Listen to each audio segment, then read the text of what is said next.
True FM Live Report. Baby girl, Kasama tumawagin po mo na. natin, eto na, alam nyo naman, sa Tondo kung saan isa po sa pinakamasayang pag-celebrate ng bagong taon. Taon-taon po yan. Tingnan naman natin ang sitwasyon sa Tondo Medical Center. Hopefully mababa yung bilang ng mga naputukan. Kasama po natin ang ating News 5 correspondent, Nina Ongpauco. Happy New Year, Nina. Kamusta dyan? Nina? Ayan, nagkakaproblema lamang po tayo sa linya. Hopefully hindi naputukan ang linya natin. Oo, para makausap po natin itong si Nina Ongpauco. Early this morning, may mga isinusugod pa dito po sa ilang pong pagamutan pampubliko sa ating pagbabantay po sa mga takbo ng balita, at ang karamihan na naman po sa mga naputukan ay mga kabataan. Ang iba po ay mga meron lang nadamay po sa mga paputok na ito. O sige, so abangan natin po ang report ng ating pong correspondent dyan sa Tondo Medical Center. Today, mga kapatid, ng ating pa rin pong pabida ay tuloy na tuloy sa ating Happy Anonymous. Sa inyo pong lahat, good morning po and thank you. Good morning! Salamat po ng marami. Thank you so much. Kahapon po, napagtagumpayan natin ang ating pong laptop para po kay Nanay Che na mangiyak-ngiyak, kasama ho si Tatay Diggs na nagtungo po sa ating himpilan.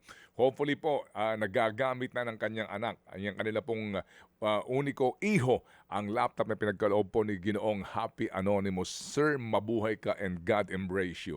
Okay, and also mamaya din po ang ating pong follow-up doon po sa taga Quezon Province na kung saan po nakarating na sa kanila ang isa pong laptop galing din po naman kay Happy Kuya, at meron pa po silang karagdagang biyaya abangan. And today po, tayo meron pa rin pong tatlo na pabida sa True FM. Ito na, mukha nang ready na siya.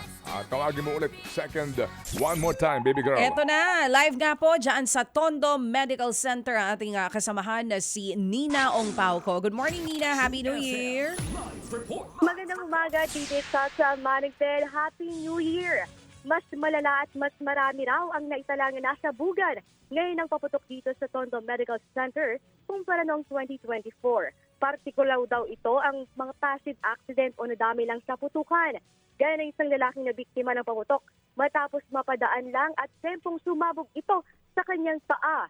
Sa tindi ng pinsala, kinakailangan daw putulin ang paa nito. Ayon sa mga doktor dito, dalawa na ang naka-admit matapos maputukan at maputulan ng kamay at paa dahil sa paputok. Pero silang menor de edad. Ang isa sa kanila ay 4 na taong gulang. Sa barangay 227, nasa Nara Street, isang bahay ang napinsala ng paputok. Ayon sa mga residente, may naghagis daw ng paputok sa bahay. Bukod sa bahay, nadamay rin sa pagsabog ang linya ng tubig at isang tricycle. Wala namang nasaktan sa insidente. Patuloy na iniimbestigahan ng mga otoridad kung sino ang naghagis ng paputok at kung ano ang ginamit dito. Ted, DJ Chacha, paalala naman ng mga otoridad, mag-ingat at huwag na mamulat ng mga di sumabog na paputok. Mas mainam din na huwag nang gumamit ng mga paputok para iwas disgrasya.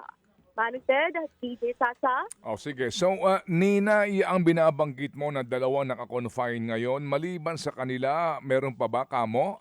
Ilan ang bilang dyan lamang sa Tondo Medical Center? Manong Ted, as of 6 a.m., meron tayong 57 na mga, yes po, na mga nasabugan o naputukan na mga paputok po sa bisperas ng bagong taon.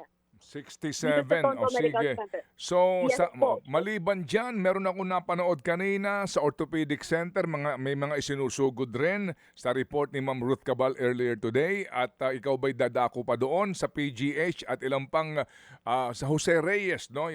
Yung mga pagamutan pampubliko dyan sa iyong area of jurisdiction. Mapuntahan mo kaya o off-duty ka na?